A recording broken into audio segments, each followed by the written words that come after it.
तो हाँ 5:52 हो गए, 1 मिनट और बता देता हूँ मैं, 5:53 पर अपन स्टार्ट कर देंगे। सभी बच्चे अपना माइक ऑफ कर ले। देखो अपन ने कल कर लिए थे जो बाकी आयुर्वेद के 8 अंग में से 3 बच रहे थे वो कर लिए थे अपन ने। फिर अपन ने सिद्धांत की परिभाषा और सिद्धांत का क्लासिफिकेशन कर लिया था, और मैंने बताया था कि सिद्धांत इंपॉर्टेंट है, एग्जाम में आएगा। और अब करते हैं सृष्टि उत्पत्ति कर्म। ये अपने सिलेबस में नहीं है, पदार्थ विज्ञान के सिलेबस में, लेकिन इससे क्वेश्चन आते हैं और इससे बेसिक क्लियर होता है और आपको बहुत सारी चीज़ें समझने को मिलेंगी। इसलिए मैंने इस टॉपिक को इस फर्स्ट चैप्टर में, क्योंकि अपन आयुर्वेद निरूपण कर रहे हैं, फर्स्ट चैप्टर आयुर्वेद निरूपण है ना, तो आयुर्वेद का जो बेसिक फंडामेंटल है ना पदार्थ विज्ञान के लिए, वो अपन इसमें सारा कवर कर रहे हैं। तो सृष्टि उत्पत्ति क्रम अपन इसे आज की क्लास में देखेंगे, यही हो पाएगा आज की क्लास में, काफ़ी लेंदी है तो समझना इंपॉर्टेंट है, बेस है। समझ में नहीं आए तो इसको समझ लेना कि ये ऐसा ही लिखा हो, जैसे कि ए फॉर ए है, बी फॉर बी है, सी फॉर सी है। आप ऐसे नहीं बोलते ना ए है, बी है, सी है, क्यों है, बस ये बेस है, आपको इसको समझ लेना। मैं समझाने की कोशिश करूँगा, फिर भी समझ नहीं आया तो आप इसको रट लेना। ओके, विक्रांत वर्मा अपना माइक ऑफ करो। जिन बच्चों के माइक ऑन ऑन रहते हैं वो बंद कर दिया करो, जब बोलना हो तभी ऑन किया करो, है ना। तो अपन करते हैं सृष्टि उत्पत्ति कर्म।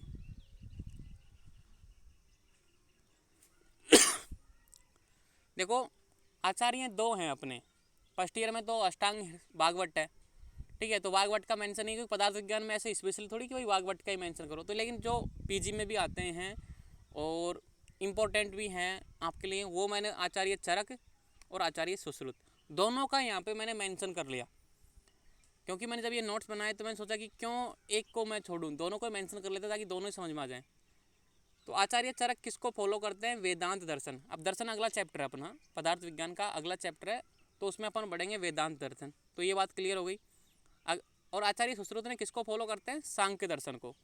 देखो सब अपने अपने आइडल, अपने अपने गुरु, अपने अपने किसी न किसी को तो मानते हैं। तो आचार्य चरक वेदांत दर्शन को मानते हैं, सुश्रुत सांख्य दर्शन को मानते हैं। किसमें, सृष्टि उत्पत्ति क्रम में, कि भाई सृष्टि उत्पत्ति क्रम में चरक ने वेदांत दर्शन का सहायता लिया और सुश्रुत ने सांख्य दर्शन। अब दर्शन क्या है, तो दर्शन अपना अगला चैप्टर है, डिटेल में स्टडी करेंगे, घबराने की जरूरत नहीं है, ठीक है। नया वर्ड था इसलिए मैंने बताया दर्शन क्या है। तो दर्शन का अगला चैप्टर, पूरा चैप्टर है 15 नंबर का, उसमें अपन पूरी तरीके से स्टडी करेंगे वेदांत दर्शन सांख्य दर्शन। अब आगे बढ़ते हैं। मुझे ऐसा लगता है कभी कभी है ना कि फर्स्ट ईयर को स्टडी कराने से अच्छा जो AIPGT जो पीजी की तैयारी करते हैं ना आयुर्वेदा में, उनको कराना आसान है, क्योंकि वो नहीं पूछते कि वेदांत दर्शन क्या है, सांख्य दर्शन क्या है, चरक क्या है, सुश्रुत क्या है, त्रिगुण क्या है, अव्यक्त क्या है, महान क्या है। उनको तो बस इतना बताना होता है, इंपॉर्टेंट है, अंडरलाइन कर लो, याद कर लो। क्योंकि पीजी की तैयारी में अपन ये थोड़ी बताएंगे कि वात क्या है, पित्त क्या है, कफ क्या है। बेसिक तो फर्स्ट ईयर में क्लियर होता है। तो कभी कभी मैं सोचता हूँ सही रहेगा अपन पीजी की तैयारी स्टार्ट करते हैं, क्योंकि मैं अब खुद कर रहा हूँ ना, तो क्या करते हैं हमको, सर बेटा ये अंडरलाइन कर लो, ये इंपॉर्टेंट है, ये श्लोक इंपॉर्टेंट है, इनको अंडरलाइन कर लो। बस वहाँ पे चिकित्सा से रिलेटेड क्वेश्चन जरूर पूछ सकते हो, चिकित्सा, क्योंकि अपन फर्स्ट ईयर से फाइनल ईयर तक के पूरा बेस क्लियर हो जाता है, तो पूछ लेते कि भाई इसमें अगर ऐसा पेशेंट आता तो क्या करना चाहिए, ऐसा पेशेंट आ गया तो क्या करना चाहिए, आपने वहाँ पे ऐसा बताया था, वात के गुण ये हैं, पित्त के गुण ये हैं, वहाँ तो काम ही नहीं कर रहे। तो वो डिस्कशन होता है चिकित्सा वाला, हाई लेवल का। लेकिन ये भी मज़ा है कि शुरुआत में बेसिक क्लियर कराना बच्चों का, वो भी एक अलग ही मज़ा है। तो अपन पहले चरक का देखते हैं, फिर सुश्रुत का करेंगे। तो चरक ने बोली, आचार्य चरक, देखो आप ऐसे मत समझना कि मैं डायरेक्ट चरक बोल रहा हूँ, कभी कभी निकल जाता है। तो आचार्य चरक ने बोला अव्यक्त। अव्यक्त क्या है, तो आचार्य चरक ने बोला अव्यक्त बराबर प्रकृति प्लस पुरुष। अब ये प्रकृति क्या है और पुरुष क्या है। प्रकृति आप देख रहे हो अपने आसपास जो भी है, इस ब्रह्मांड में जो भी है, मतलब अपनी ये पूरी पृथ्वी है, इसमें पेड़ पौधे जीव जंतु सब कुछ, वो प्रकृति है। प्लस पुरुष, पुरुष यानी चेतना का सबसे सूक्ष्म रूप, यानी कि आत्मा, ब्रह्म, ब्रह्मा, मतलब जो भी है ना आत्मा का सबसे, मतलब जिसमें जीव है, जिसमें चेतना है, वो पुरुष है। मतलब छोटा से छोटा गण पुरुष है। एक तरीके से यहाँ पे इसको समझना, आप वाला पुरुष मत समझना कि मैं पुरुष हूँ ये महिला है, वो वाला पुरुष की बात नहीं हो रही यहाँ पे, ठीक है। यहाँ समझो कि मैं पुरुष हूँ ये महिला है, तो मेरी बात कर रहा है, महिला की बात नहीं कर रहा, वो वाली बात नहीं है यहाँ पे। पुरुष यानी होता है सबसे छोटा कण, जीव आत्मा का सबसे छोटा कण, सबसे सूक्ष्म रूप, उसको ब्रह्म बोल दो, उसको परमाणु बोल दो, उसको जीव आत्मा बोल दो, उसको चेतना बोल दो, वो सारा ये पुरुष है। क्लियर, किसी को डाउट है प्रकृति और पुरुष में, अभी भी पूछ लो मेरे से। तो ये अव्यक्त मतलब अव्यक्त यानी इसको क्या बोलते हैं अव्यक्त को, कि जिसको व्यक्त किया ना जा सके। तो मतलब जो पृथ्वी थी और जो पुरुष थी, इन दोनों ने मिलके इस अव्यक्त मतलब इसको व्यक्त ना किया जा सके, जो प्रेजेंट ना हो सके। अब पहले कुछ भी नहीं था, सृष्टि में कुछ भी नहीं था ना, तो वह अव्यक्त था, मतलब कहीं ना कहीं तो ये चीज़ थी लेकिन अव्यक्त थी, दिखाई नहीं देती थी। तभी तो आगे बढ़ी प्रोसेस, तो लेकिन ये अव्यक्त थी, मतलब दिखाई नहीं देती थी, मतलब अस्तित्व नहीं था इनका, लेकिन ये इनसे मिलके बना है अव्यक्त। तो मतलब ऐसे बोलते हैं आचार्य कि ये कहीं ना कहीं तो प्रेजेंट थे। तो इसको बोलते हैं, ये बाद में आए प्रकृति पुरुष पे। प्रकृति पुरुष आप बोलते हो ना कि ये कहाँ से आई, जीव कहाँ से आए, तो उन्होंने बोला कि अव्यक्त है, किसी को पता नहीं ये कहाँ से आए, इसको बोल दिया अव्यक्त। अव्यक्त से क्या बना, महान। अब इनों का संयोग होने पर क्या बना, महान, यानी बुद्धि। बुद्धि विकास हुई, बुद्धि का मतलब एकदम ज्ञान का भंडार बना, ज्ञान बढ़ा। ठीक है, ज्ञान से क्या हुआ, अहंकार पैदा हुआ। अहंकार होता है ना कि एक अहंकार, देखो यहाँ पे वो घमंड वाला अहंकार नहीं है, देखो वर्ड का समझो इस चीज़ को, जहाँ पे जिस वर्ड से समझ रहे हो ना, अपन ने क्या समझा उस वर्ड से वो मतलब नहीं है। किस जगह पे बैठो, किस स्थान पे बैठो, किस टॉपिक की बात कर रही हो, उसके अनुसार सोचोगे तो समझेगा। तो अभी अहंकार को थोड़ी देर के लिए गोला मार लेते हैं भाई, अहंकार। ठीक है, क्योंकि अहंकार से आप समझो कि घमंड, मैं, तो इससे क्या, देखो पहले तो अव्यक्त था, फिर उससे बुद्धि विकसित हुई, महान। महान बोलते हैं बुद्धि को। बुद्धि से अहंकार, अहंकार से मतलब क्या है कि सृष्टि निर्माण की प्रक्रिया स्टार्ट हुई। सृष्टि निर्माण की प्रक्रिया अहंकार से, यानी इसमें ऐसा भाव आया कि जिससे सृष्टि उत्पन्न हो सके। तो उसमें एक तरीके से मान लो कि अपन बोलते हैं ना कि घमंड करना, मैं कर सकता हूँ, तो इस बुद्धि के बाद में अहंकार की उत्पत्ति हुई। अहंकार से क्या हुआ कि अपन सृष्टि उत्पत्ति कर सकते हैं, ऐसा कुछ भाव उत्पन्न हुआ। तो अहंकार को 3 भागों में बांटा कि 3 गुणों की उत्पन्न हुई, जो 3 महागुण बोलते हैं उनको, सत्व रज तम। 3 महागुण है, सत्व रज तम। किससे उत्पत्ति हुई, आचार्य चरक ने बताया कि अहंकार से उत्पत्ति हुई।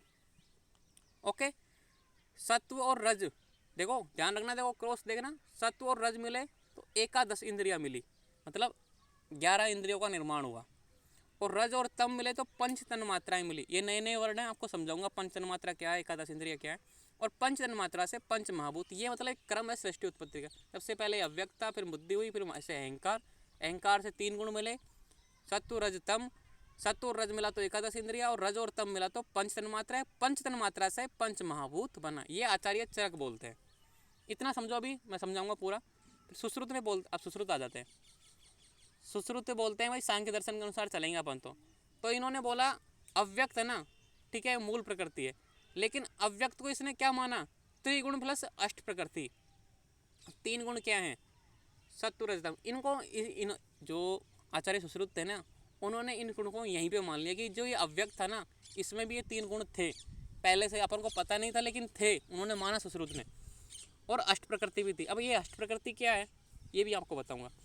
तो अष्ट प्रकृति को थोड़ी देर गोला मारो, तो त्रिगुण युक्त अव्यक्त था, अब त्रिगुण युक्त महान बना। अब देखो मैंने यहाँ पे त्रिगुण नहीं लिखा, लेकिन आपको समझ में आया कि यहाँ पे त्रिगुण है तो यहाँ भी त्रिगुण आएगा, तो त्रिगुण महान बुद्धि, त्रिगुण महान अहंकार पैदा हुआ।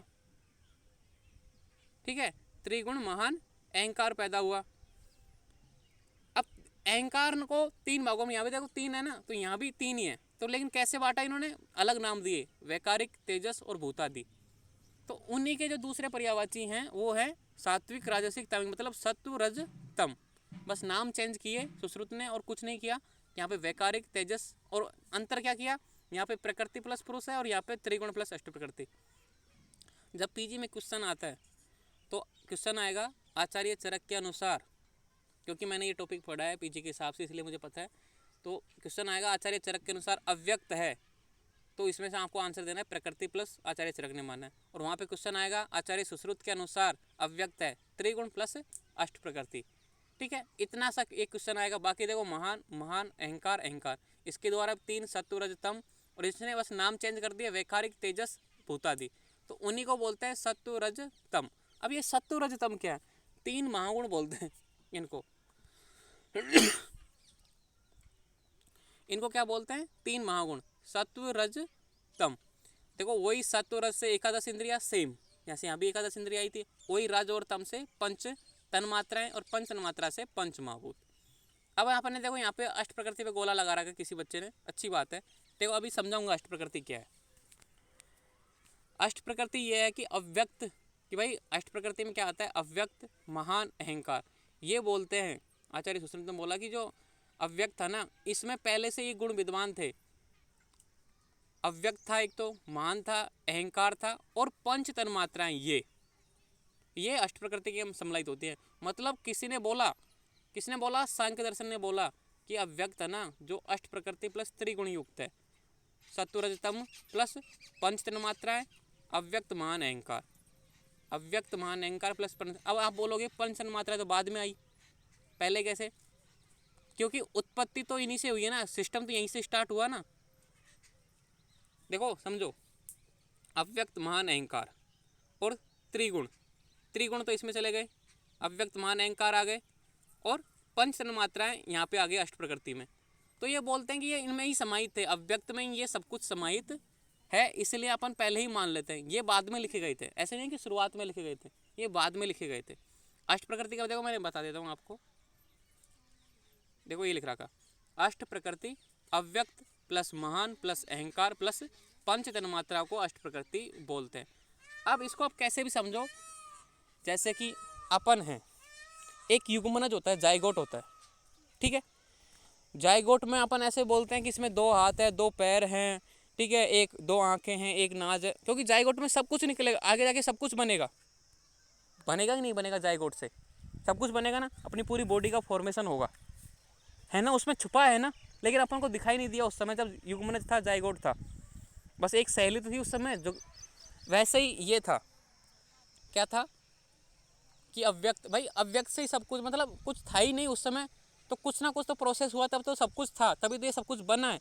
तो इन्होंने पहले ही, बाद में जब अपडेट हुई बुकें, इन्होंने लिखा कि ये इसी से, तो किसी ने क्या माना, तो चरकने वाला कि प्रकृति प्लस पुरुष, यहाँ पे बोला त्रिगुण प्लस अष्ट प्रकृति, कि अव्यक्त में सब कुछ था, पहले से ही था, लेकिन अपन को दिखाई नहीं दिया। जैसे अपन बोलते ना, जाइगोट में अपना पूरा शरीर था, हाथ भी थे, पैर भी थे, युग्मनज में सब कुछ है, लेकिन दिखाई नहीं दिया, वैसे ही इसको समझो, ठीक है। सब कुछ था लेकिन अपन को पहले दिखाई नहीं देता, लेकिन अपन ने देखा, अपन ने माना, क्योंकि अपन अब विकसित हो चुके हैं, तो अपन ने देखा कि भाई पंच तन्मात्रा भी आई, पंच महाभूत भी आए, कहने का मतलब इसी में तो थे सब कुछ, तो इसलिए इसको समझो ऐसे। समझ में आया ना? कुछ थोड़ा बहुत नहीं आया, थोड़ा डिफिकल्ट टॉपिक है लेकिन समझ में आएगा। जैसे मैंने वो जाइगोट वाला एग्जांपल दिया ना, उससे समझो। अब देखो एकादश इंद्रियां, यहाँ पे देखो एकादश इंद्रियां बनी, यहाँ पे भी एकादश इंद्रियां बनी, आप इसमें लाइन मार लेना, ये चरक का है, ये सुश्रुत का है। तो एकादश इंद्रियां क्या आती है? 5 ज्ञानेंद्रियां, 5 कर्मेंद्रियां और 1 मन, मतलब 5 और 5 10 और 1 11, तो एकादश, एकादश यानी 11 इंद्रियां।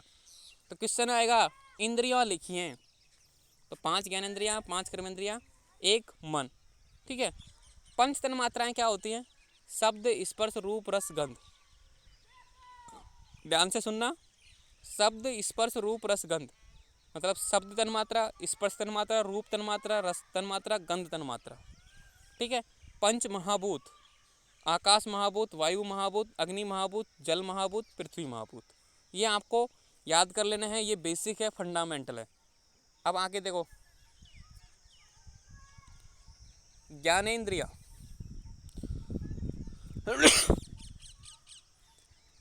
अपन ने बोले नहीं कि 5 ज्ञानेंद्रियां, तो कौन कौन सी हैं 5 ज्ञानेंद्रियां? आप है ना कंफ्यूज रहोगे, इसलिए मैंने यहाँ पे मेंशन कर दी। स्रोत मतलब कान, पहली है कान मतलब ईयर, दूसरी है त्वक यानी स्किन, तीसरी है चक्षु यानी कि आँख, चौथी है रसना यानी कि जीभ, टंग, इसमें TONGU, इसकी स्पेलिंग सही कर लेना, गलत हो गई है ना। पांचवा ग्रहण है नाक मतलब नोज, ठीक है। तो ये मतलब क्या, ईयर, स्किन, आई, टंग, नोज, मतलब संवेदी अंग है ना, तो ज्ञानेंद्रियां हैं, सेंसरी ऑर्गन, ठीक है। सेंसरी ऑर्गन को अपन ज्ञानेंद्रिया बोला है यहाँ पे आयुर्वेद में। तो ईयर, स्किन, आई, टंग और नोज, ये अपनी ज्ञानेंद्रियां हैं। अब आइए 5 कर्मेंद्रियां। भाई कर्मेंद्रिया क्या है, आपको ये याद कर लेनी है। एकादश इंद्रिया में क्या बताई मैंने? 5 ज्ञानेंद्रिया, 5 कर्मेंद्रिया और 1 मन। तो ज्ञानेंद्रिया से आपने जान ली, ईयर, स्किन, आई, टंग, नोज, ठीक है ना, अपने पूरे चेहरे पे हैं ये। तो ईयर, हाथ लगाओ, ईयर अपनी ये पूरी बॉडी की, स्किन, आई, टंग और नोज, ये अपनी ज्ञानेंद्रियाँ हैं। कर्मेंद्रियाँ जिनसे अपन कर्म करते हैं, ठीक है, कार्य करते हैं, वाक या वाणी, मैं जो बोल रहा हूँ, बोलने का काम कर रहा हूँ, किससे कर रहा हूँ, टंग से। देखो टंग यहाँ भी है और टंग यहाँ भी है, तो वो कर्मेंद्रियों में भी आती है और ज्ञानेंद्रियों में भी आती है, क्योंकि अपन बोलने का काम कर रहे हैं। और इसमें क्या होता है जीभ के द्वारा, इसमें रस का अनुवासन होता है, मतलब अपन जो टेस्ट लेते हैं ना वो ज्ञानेंद्रिय द्वारा होता है, और जो बोलने का काम है वो कर्मेंद्रिय द्वारा होता है, ठीक है। अब आता है दूसरी पानी, पानी बोलते हैं हैंड्स को, मतलब हाथों को। तीसरी आती है पाद, पाद यानी होता है फिट यानी पैर, जो अपने पैर है ना दोनों, वो। चौथा आता है पायु, पायु को रेक्टम या एनस बोलते हैं, मतलब गुदा, एनस जानते हो, गुदा, ये होती है पायु।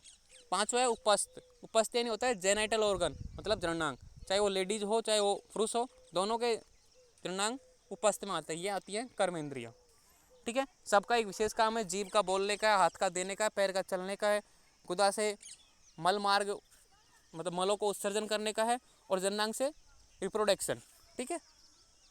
तो ये 5 कर्मेंद्रियाँ। अब मन तो आप जानते ही हो, तो ज्ञानेंद्रिय समझ गए, कर्मेंद्रिय समझ गए, ठीक है। अब आती है अष्ट प्रकृति। अष्ट प्रकृति क्या होता है, अव्यक्त, महान, अहंकार प्लस पंच तन्य मात्राएं। आपको जो बच्चे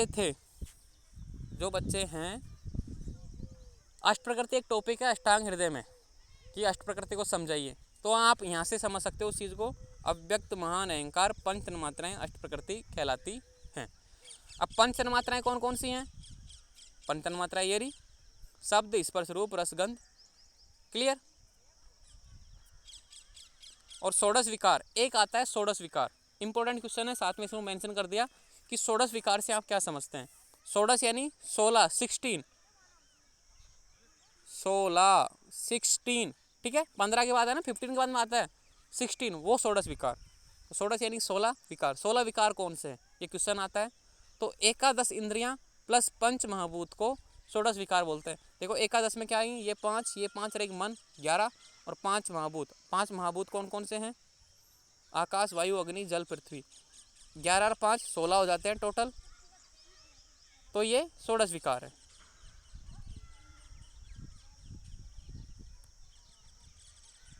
तन्मात्रा मीन्स, एक कमेंट आया कि तन्मात्रा यानी क्या होता है। देखो अपन ने वैकारिक, तेजस और भूतादि, मतलब सत्व, रज, तम, पंच तन्मात्रा बनी इनसे, इससे तो एकादश इंद्रिया मिल गई। एकादश इंद्रिया समझ गए आप, क्योंकि आप जानते हो, इन्होंने देख लिया, ठीक है, आपने आँख भी जान ली भाई, सब कुछ समझ गए। लेकिन पंच तन्मात्राएं नहीं समझे। पंच तन्मात्राएं मतलब जो पंच महाभूत है ना, इनकी उत्पत्ति में ये सहायक है।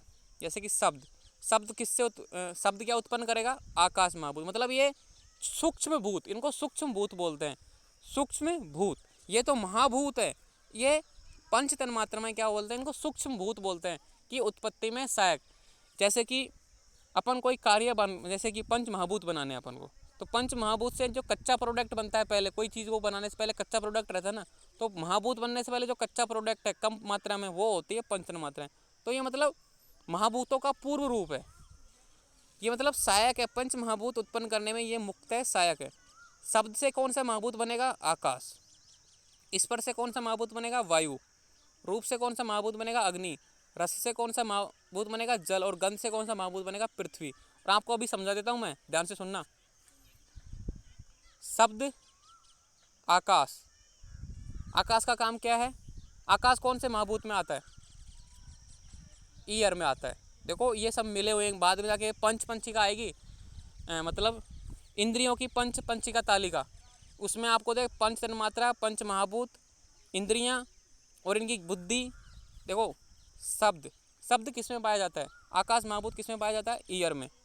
वायु महाभूत किस में पाई जाती है, स्पर्श मतलब स्किन में।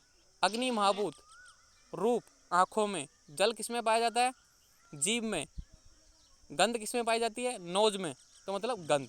तो ये सब पांचों एक स्पेसिफिक महाभूत के लिए, ये सब शब्द आकाश महाभूत के लिए, स्पर्श वायु महाभूत के लिए, रूप अग्नि महाभूत के लिए, रस जल महाभूत के लिए, गंध पृथ्वी महाभूत के लिए। अब पृथ्वी में क्या, गंध किससे आएगी, नोज से। रस किससे आएगा, जीभ से। रूप किससे आएगा, आई से। स्पर्श किससे आएगा, त्वचा से। और शब्द किससे आएगा, कान से। क्लियर। ये मतलब पंचीका तालिका आएगी तब समझ में आ जाएगा एक एक का मतलब। अब इनकी बुद्धि आप पूछेंगे आपसे कि भाई बुद्धि क्या है इंद्रियों की, तो बुद्धि क्या है कि ईयर का क्या है सुनना, त्वचा का क्या है स्पर्श करना, आंखों का देखना, जीभ का रस का अनुवसन और नाक का गंध का लेना, तो ये इसकी बुद्धि हो जाएगी। देखो बुद्धि समझ ली आपने, इनके क्षेत्र समझ लिए, दो इनके महाभूत देख लिए, तीन, एक मिनट रुको, हाँ इनके महाभूत समझ लिए और पंच तन्मात्राएं समझ ली, चार। एक और कुछ रह जाता है जो अधिष्ठान बोलते हैं इनको। अधिष्ठान में आप इनके नाम लिख सकते हो, ये इंद्रियों के अधिष्ठान ये है और इनके इंद्रियों का नाम ये है। ये बहुत कॉम्प्लिकेशन होने वाला है पंच का तालिका, लेकिन इजी रहेगी। आप बोलोगे तो मैं यहीं पे इसको मेंशन कर दूंगा, लेकिन अभी मेंशन करने की जरूरत नहीं है, क्योंकि पदार्थ विज्ञान के फर्स्ट पेपर में और पदार्थ विज्ञान के सेकंड पेपर में ये दोनों आएंगे डिटेल में। इंद्रियां डिटेल में हैं, डिटेल में स्टडी करेंगे। लेकिन आप समझ गए। अब मैं क्वेश्चन पूछूंगा कुछ बच्चों से, क्योंकि अपना इस चैप्टर का 3 टॉपिक क्लियर हो गए। ठीक है, अगला जो टॉपिक है वो आयुर्वेद के मौतिक मूलभूत सिद्धांत हैं। ठीक है, उसको करने से पहले आपके जो बेसिक फंडामेंटल है, मैं नाम लेके कुछ क्वेश्चन पूछूंगा आपसे, वो आपको बताने हैं। आफ्ताब अली, ठीक है, को अगत तंत्र की परिभाषा बता। हाँ, अगत तंत्र की परिभाषा। देखो बच्चों पढ़ाई करो। उदित शर्मा, अगत तंत्र की परिभाषा। किसके? अगत तंत्र, दंष्टा चिकित्सा। सर ये सर दृष्टा चिकित्सा, सर विष की चिकित्सा। हाँ, विष की चिकित्सा, विष चिकित्सा। देखो किसी भी नाम से आ सकता है क्वेश्चन। Okay sir. देखो मत, सीधा बोलो बिना देखे। सर इतना ही पता, तो सर अभी ढंग से पढ़ा नहीं। कोई बात नहीं। अब मुझे बताओ, प्रकृति ये जो सृष्टि उत्पत्ति क्रम है, किसी का कोई डाउट है इससे? किसी का कोई डाउट है मुझसे पूछ लो। हेलो बच्चों, यस सर। सब क्लियर है? Yes sir.